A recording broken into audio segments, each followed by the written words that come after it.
حضرت سیدنا صدیق اکبر پاک رضی اللہ تعالی عنہ میرے محبوب کے پیارے صحابہ، ان صحابہ میں سب سے زیادہ مقام رکھنے والے، شان اور عظمت رکھنے والے حضرت سیدنا ابو بکر صدیق رضی اللہ تعالی عنہ ہے۔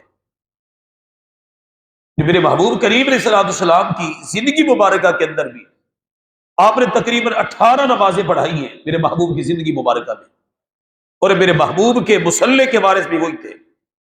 اور محبوب کریم علیہ الصلوۃ والسلام کے وصال مبارکہ کے بعد حضرت سیدنا مولا علی پاک رضی اللہ تعالی عنہ جس ہستی کی بیعت کر کے ان کے مقتدی بنے ہیں وہ حضرت سیدنا صدیق اکبر کی ذات ہے۔ اتنا بڑا مقام ہے، کنز الامال کے اندر موجود ہے کہ محبوب کریم علیہ الصلوۃ والسلام نے فرمایا کہ ابو بکر صدیق کو دیکھو اور فاروق اعظم رضی اللہ تعالیٰ عنہ کو دیکھو تو ان کا مقام وراء الورا ہے۔ خود میرے آقا فرماتے ہیں ابو بکر و عمر، ابو بکر اور عمر کون ہے؟ خیر اہل السماء و خیر اہل الارض، فرمایا آسمان والوں میں بھی ابو بکر اور عمر بہتر ہے، اور دنیا کے اندر جتنے بھی مخلوق موجود ہے فرمایا تمام کے تمام مخلوق میں حضرت سیدنا ابو بکر بھی افضل ہے اور حضرت سیدنا فاروق اعظم بھی افضل ہے۔ اور آگے ساتھ یہ بھی فرمایا الا من النبیین والمرسلین، فرمایا ہاں اگر دنیا کائنات کے اندر اللہ کریم نے اپنے بعد اگر مقام کسی کو دیا ہے فرمایا وہ انبیاء کی ذات ہے یا نبیوں کی ذات ہے۔ ان انبیاء اور نبیوں کے بعد جتنا بھی مقام ہے، مرسلین کے بعد جتنا بھی بلند و بالا مقام ہے فرمایا وہ میرے صحابہ کا ہے۔ ان صحابہ میں سے جو سب سے زیادہ مقام ہے وہ سیدنا ابو بکر صدیق کا ہے، اور اس کے بعد پھر فاروق اعظم کا ہے۔ یہ خود میرے آقا کریم علیہ الصلوۃ والسلام نے ارشاد فرمایا جو کنز الامال کے اندر موجود ہے۔ حضرت سیدنا مولا علی پاک رضی اللہ تعالی عنہ، کیونکہ عرف عام کے اندر بعض اوقات یہ ہوتا ہے کہ جناب اہل بیت اطہار کی آڑ لے کر صحابہ کرام کو برا بھلا کہا جاتا ہے، بعض اوقات صحابہ کرام کی آڑ میں اہل بیت اطہار کو برا بھلا کہا جاتا ہے، لیکن اہل بیت اطہار میں حضرت سیدنا مولا علی پاک رضی اللہ تعالی عنہ جن کو ہر بندہ مانتا ہے وہ کہتے ہیں مولا علی ہے۔ جو اہل بیت کا نام لینے والے وہ بھی مولا علی سے بظاہر بڑا پیار کرنے والے ہیں۔ اب مولا علی پاک رضی اللہ تعالیٰ عنہ خود کیا کہتے ہیں؟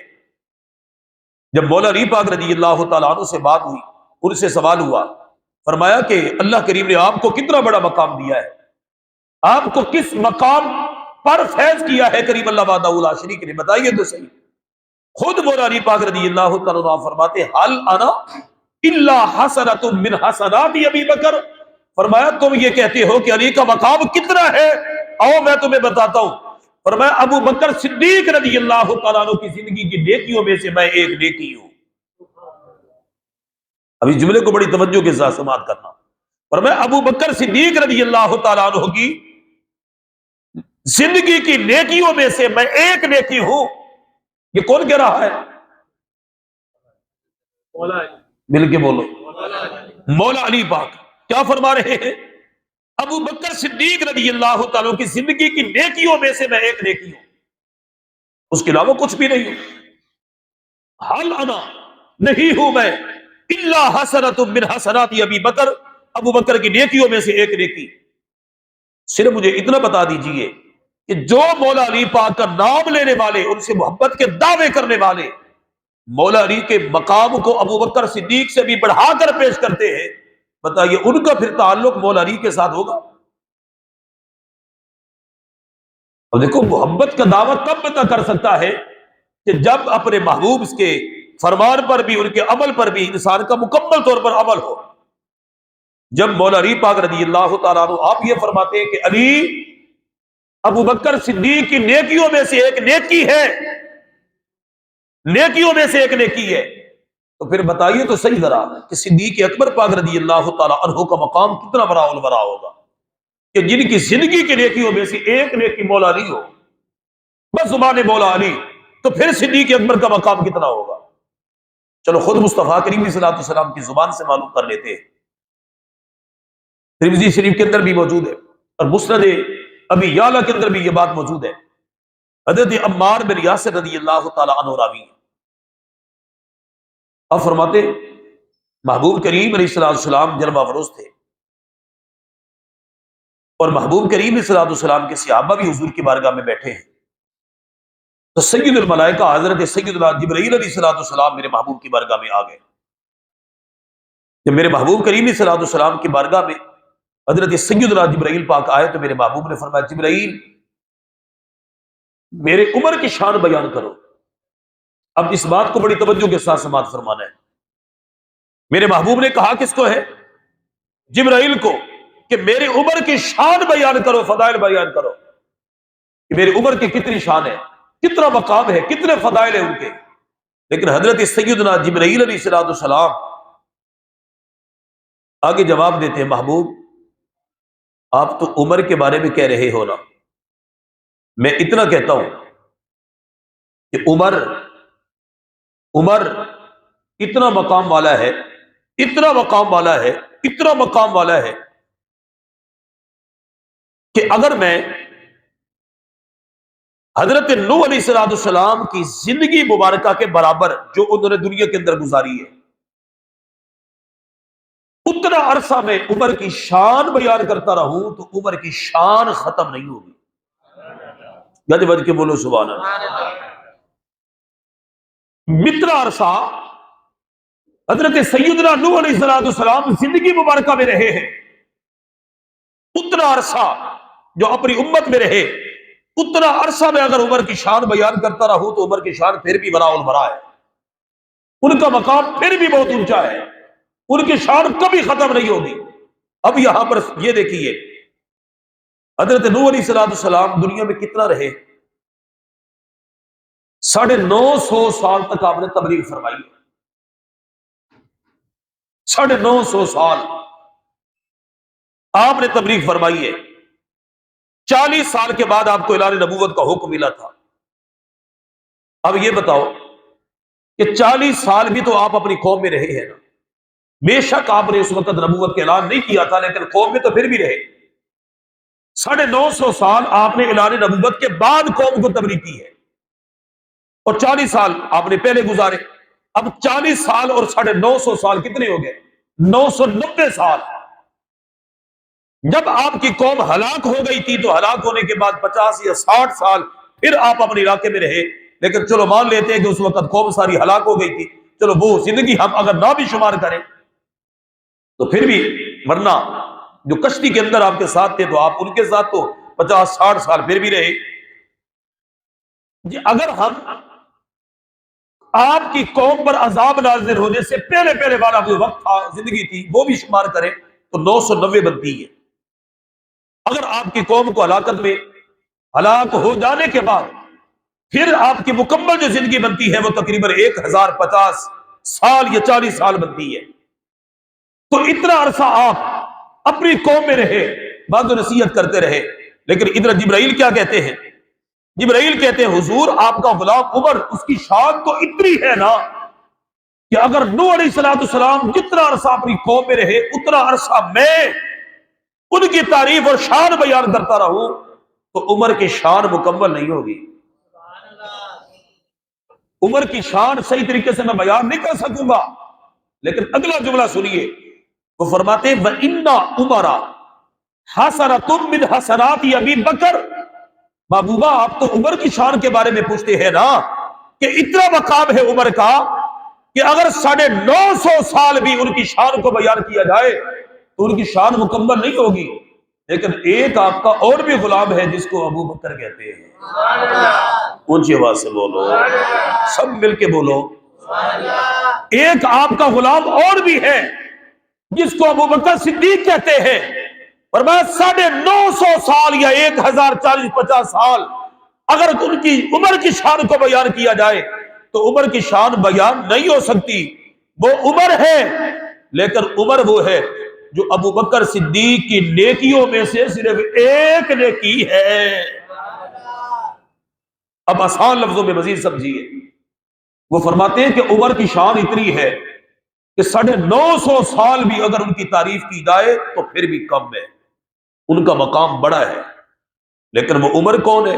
عمر ابو بکر صدیق کی نیکیوں میں سے ایک نیکی کا برابرہ بھی، مقابلہ بھی نہیں کر سکتا۔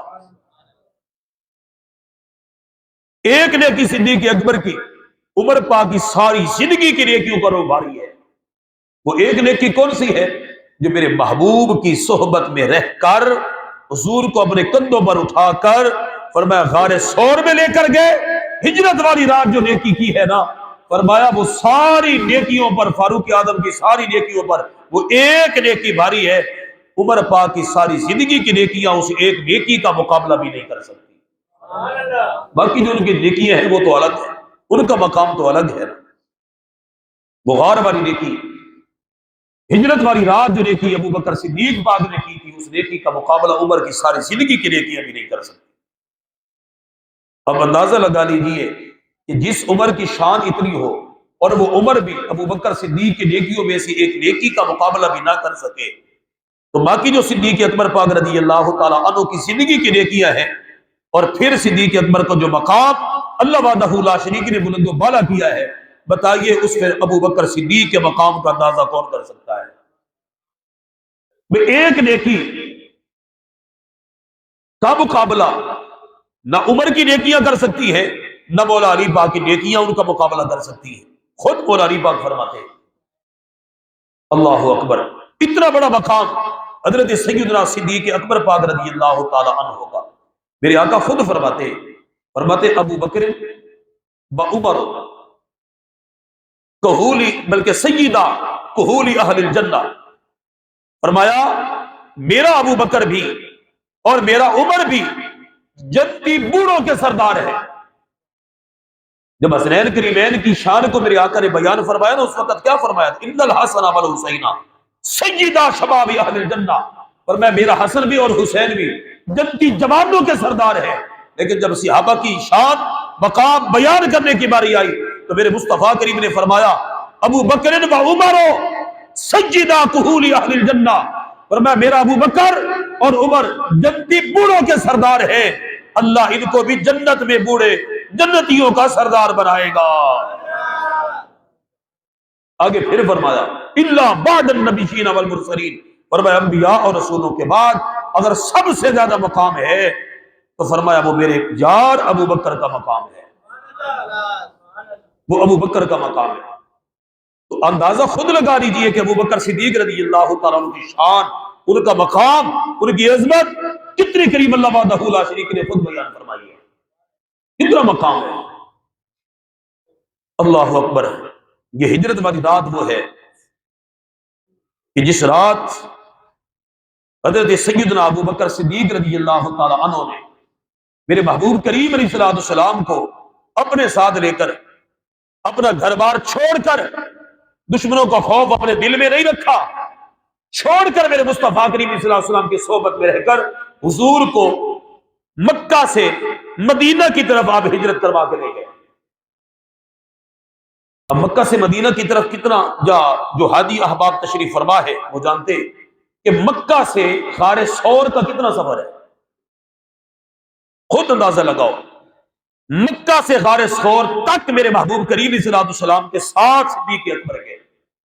جس کو میرے محبوب کی صحبت مل جائے اس انداز میں تو اس کی ایک نیکی عمر کی ساری زندگی کی نیکیاں مقابلہ نہیں کر سکتی۔ تو بتائیے کہ جو میرے محبوب کو اپنی آنکھوں سے دیکھتا ہوگا اس کا مقام کتنا بڑا اور بڑا ہے۔ اللہ اکبر۔ جب میرے محبوب کریم صلی اللہ علیہ وسلم نے ہجرت کی ہے تو میرے محبوب نے اپنے بستر پر سلایا کس کو تھا؟ تھوڑا سا مل کر بولے۔ حضرت سیدنا مولا علی پاک رضی اللہ تعالیٰ، کس کو سلایا تھا؟ مولا علی کو۔ اب مولا علی یہ جانتے تھے کہ محبوب کریم صلی اللہ علیہ وسلم کو قتل کرنے کے لیے کافر سارے کے سارے حضور کے گھر کے سامنے کھڑے ہیں، جانتے تھے؟ ان کی بات سے بول، جانتے تھے نا؟ جب جانتے تھے کہ میرے محبوب کریم صلی اللہ علیہ وسلم کے سارے لوگ مخالف ہیں، کفار مکہ یہ سارے محبوب کے مخالف ہیں، لیکن پھر بھی میرے محبوب کے بستر پر آرام فرما ہوئے۔ مولا علی خود کہتے خدا کی قسم مجھے زندگی پر کبھی بھی ایسا بھروسہ نہیں ہوا کہ کب کس وقت کس لمحہ کس گھڑی میرے جسم سے میری سانس سے نکل جائے، زندگی پر کوئی بھروسہ نہیں تھا۔ لیکن جب میرے مصطفیٰ کریم نے مجھے اپنے بستر پر سلایا اور ساتھ یہ فرمایا علی میرے بستر پر سو جائیے، صبح لوگوں کی امانتیں ان کو واپس کر کے پھر آ جانا، کہتے خدا کی قسم مجھے محبوب کے اس فرمان پر اتنا یقین تھا نا، اتنا یقین تھا، اور میں جو مرضی ہو جائے صبح تک میں نے مرنا نہیں، مر ہی نہیں سکتا، مر ہی نہیں سکتا۔ کیوں کہ میرے مصطفیٰ کریم نے فرما دیا ہے جو میرے مصطفیٰ کریم کی لب مبارکہ سے جملہ بھی نکلا ہو کبھی غلط نہیں ثابت ہوتا، اور میں صبح تک تو مجھے موت آتی نہیں۔ پہلے بھروسہ نہیں تھا موت پر کہ کب آ سکتی ہے، لیکن اب یقیناً کہہ رہے ہیں کہ صبح تک مجھے موت نہیں آتی۔ تو کہ جس میرے آقا کی لب مبارکہ سے یہ جملہ نکلا ہے وہ عام نہیں، وہ سید الانبیاء ہے۔ اور پھر میرے محبوب کا مقام کتنا تھا، بات ختم کرے، میرے محبوب کی شان کتنی تھی، کتنا مقام تھا۔ آج بھی کچھ نادان لوگ یہ کہہ دیتے ہیں، وہ کہتے ہیں کہ اگر حضور حاضر ناظر ہے تو پھر ہمیں سمجھ کیوں نہیں آتی، ہمیں نظر کیوں نہیں آتے، ہم ان کو نادان ہی کہیں گے، بے وقوف ہے بولو۔ اللہ اکبر، اب حاضر ناظر ہیں تو بتائیے پھر نظر کیوں نہیں آتے؟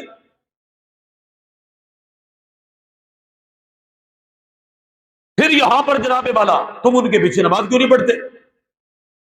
پہلے نمبر پہ تو یہ ہے کہ یہ بتائیے کہ آقا کریم علیہ الصلوۃ والسلام کو حاضر ناظر کیسے کہا جاتا ہے؟ پہلے اہل سنت کا عقیدہ سمجھیے۔ اب میرے محبوب کریم علیہ الصلوۃ والسلام اللہ نے ان کو اتنا مقام دیا ہے جب بھی وہ چاہیں اپنے وصال مبارکہ کے بعد اپنے غلاموں کو اپنا دیدار بھی کروا سکتے ہیں، ان کے خوابوں میں بھی آ سکتے ہیں، براہ راست بھی آ سکتے ہیں۔ اللہ کی یہ شان دی ہوئی ہے، اللہ کی یہ طاقت دی ہوئی ہے۔ ہم اہل سنت یہ نہیں کہتے کہ 24 گھنٹے ہماری طرح ایک ظاہری بشری لباس کے ساتھ ہمارے ساتھ وہ پھر رہے ہیں، ان کا جسم مبارکہ ادھر بھی ہے ادھر بھی ہے ادھر بھی ہے ادھر بھی ہے، ہم یہ نہیں کہتے۔ حاضر کا مطلب کیا ہوتا ہے؟ موجود ہونا۔ ناظر کا مطلب ہوتا ہے اپنی آنکھوں سے دیکھنا۔ تو اللہ نے اپنے محبوب کو شان اتنی دی ہے، ان کا جسم مدینے میں ہے، گنبد خضرا میں ہے، روضے مبارکہ میں ہے، ان کی آنکھیں پوری دنیا کے ہر خطے کو دیکھ بھی رہی ہیں اور اپنے غلام کی خبر بھی لے رہی ہے۔ اب بتائیے ہے تو ادھر لیکن دیکھ ہر جگہ پہ رہے ہیں، اس کو ناظر کہتے ہیں۔ حاضر کا مطلب کیا ہے؟ جب پوری روئے زمین کا ہر بندہ ان کے سامنے موجود ہو تو اس کو کیا کہتے ہیں؟ میرے محبوب کا خود فرمان ہے، فرمایا میرے لیے دنیا کی مثال ایسی ہے جیسے میرے ہاتھ کی ہتھیلی، جیسے ہر بندہ اپنے ہاتھ کی ہتھیلی کو دیکھ رہا ہے، فرمایا میں پوری دنیا کو میں محمد ایسے دیکھ رہا ہوں۔ خود میرے مصطفیٰ کریم کا فرمان ہے۔ یہ آپ کی اور میری نظر کا کمال ہے کہ ہم دیوار کے پیچھے نہیں دے سکتے، میرے محبوب کے لیے تو پوری دنیا ایسے جیسے ہاتھ کی ہتھیلی۔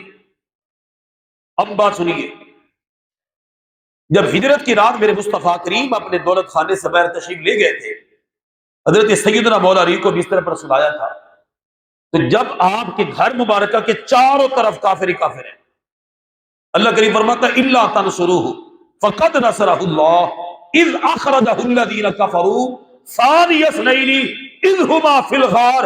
اس کا ذکر قرآن میں ہے، کوئی بندہ انکار نہیں کر سکتا، جس مرضی مسئلہ کا ہو انکار کو نہیں کر سکتا۔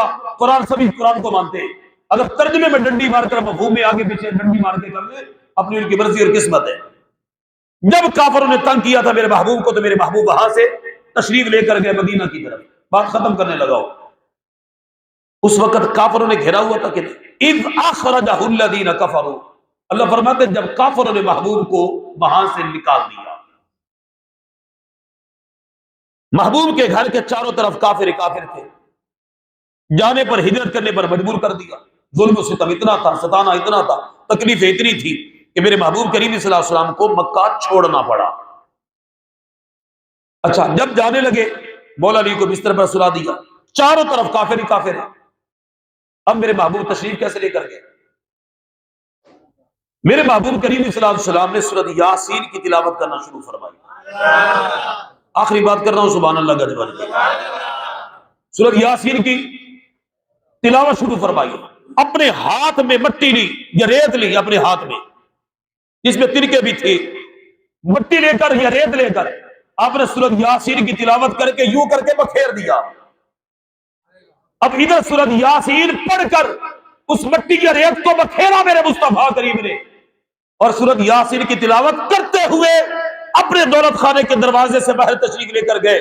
کافر جو چوکیدار کھڑے تھے کہ نبی کو ہم نہیں نکلنے دیں گے، آج ہی ان کو قتل کر دیا جائے گا، آج ہی ان کو شہید کر دیا جائے گا، میرے محبوب انہی کے گروہ کے اندر سے نکل کر صدیق اکبر کے گھر گئے۔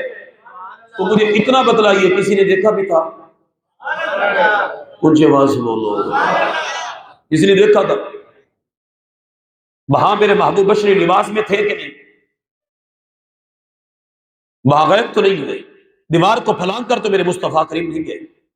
یہاں عشق والے تو یوں کہتے ہیں نا، میرے محبوب جانے لگے، اب کیسے جائیں؟ تو کریم اللہ نے فرمایا محبوبہ گھبرانے کی ضرورت کیا ہے؟ واللہ یعصمک من الناس، اللہ لوگوں کے ہاتھوں آپ کو شہید نہیں ہونے دے گا، آپ شہید نہیں ہوں گے، لوگوں کے ہاتھوں سے آپ کو بچائے گا۔ آپ کا کام ہے سورہ یاسین پڑھ کر یہاں سے چلے جائیں، آپ کو کچھ بھی نہیں ہوگا۔ میرے مصطفیٰ کریم علیہ الصلوۃ والسلام سورۃ یاسین کی تلاوت کرتے ہوئے مٹی ان کے سروں میں ڈال کر چلے گئے۔ لوگ صبح تک انتظار کرتے رہے، جب ان کو پتہ چلا کہ نبی تو آئے ہی نہیں، اندر دیکھا تو مولا علی ہے۔ پوچھا گیا تمہارا نبی کہاں گئے؟ وہ گئے کہاں چلے گئے؟ آج کاش کے اپنے گھر میں ہوتے، ہم ان کو قتل کر دیتے۔ اشکو نے یہی جواب دیا تھا، ظالمو تم تو اندھے تھے، تمہیں نظر کیا ہوتا؟ وہ تو تمہارے اندر سے گزر کے چلے گئے نا، جو آج کہتے ہیں نبی ہیں تو صحیح، ہمیں نظر کیوں نہیں آتے؟ یا تو نبی کی شان کو کم کرنا شروع کر دیتے۔ اور پہلے آنکھ دیکھنے والی بھی تو لاؤ نا، پہلے اپنی آنکھ لاؤ دیکھنے والی، پھر دیکھنا کہ کریم آقا کیسے کمال فرماتے ہیں۔ انہوں نے کہا نہیں، ہمارے اندر سے تو نکلے ہی نہیں، یہاں سے تو گئے ہی نہیں، ہم تو مانتے ہی نہیں۔ انہوں نے کہا نہیں مانتے تو پھر اپنے سر چیک کر لو، ہمارے سروں میں کیا ہے؟ فرمایا تمہارے سروں میں مٹی ڈال کے چلے گئے۔ اگر تمہارے سروں میں مٹی ہے تو مصطفیٰ کریم یہی سے گئے، اگر مٹی نہیں تو پھر نہیں، وہ تو مٹی تمہارے سروں میں ڈال کے چلے گئے۔ جب اپنے سر چیک کی تو مٹی تھی۔ انہوں نے کہا پھر ہم کافر خود اندھے ہیں، اونچی آواز سے بولو۔ تبھی شاہ حضرات نے یہ کہا، او نبی کو دیکھنے والی آنکھ بنا، پھر دیکھنا کہ میرے محبوب کریم علیہ السلام کرم نوازی کتنی فرماتے۔ جب ہماری آنکھ کے اندر قوت و طاقت نہ ہو اور پھر ہم یہ اعتراض کریں نبی کو پتہ نہیں ہے اپنے صحابی کا، نبی کو پتہ نہیں اپنے غلام کا، او میرے نبی تو کرم فرماتے ہیں، لیکن اپنے آپ کو بھی تو سچا اور خالص محبوب کا محب بنا کے دیکھنا۔ بات ختم ہو گئی میری۔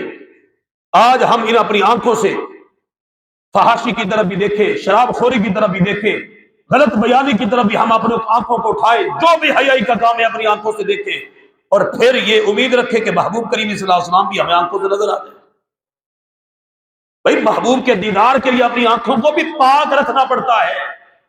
بہت حضور کے صحابہ تھے جو حضور کا دیدار کرنے والے تھے، جب میرے محبوب کا دیدار، میرے محبوب کا وصال ہوا نا تو اس وقت کہنے لگی اللہم اذہب بصری، یا اللہ ہماری آنکھوں کو ختم کر لے، ہماری آنکھوں کو واپس لے لے، بینائی ہماری ختم کر دے۔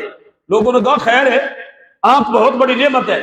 انہوں نے کہا آنکھ نعمت ضرور ہے، لیکن جن آنکھوں سے اپنے محبوب کے دیدار کیا کرتے تھے نا، بدوہا کے مکڑے کو دیکھا کرتے تھے، محبوب کے جانے کے بعد کسی اور کو ہم نہیں دیکھ سکتے۔ یہ محبت تھی۔ آج مسلمانوں کو چھوڑ کر کافروں کے ساتھ یاریاں ہو، ان کا دستے بازو بنا ہو، یہود و نصارہ کے قانون کے تابع ہو، اور پھر بندہ یہ امید رکھے کہ نبی علیہ الصلوۃ والسلام کا دیدار میں بھی کروں گا، تو کم از کم یہ بھی تو دیکھو نا کہ میرے محبوب سے پیار بھی تو کر کے دیکھو۔ میرے محبوب سے محبت بھی تو کر کے دیکھو نا، میرے محبوب سے محبت والا سلسلہ اپنا کر تو دیکھو میرے آقا کرم کیسے فرماتے ہیں۔ بہرحال دعا ہے کہ کریم اللہ ہم سب کو عمل کی توفیق عطا فرمائے، آمین وما علیہ الا البلاغ۔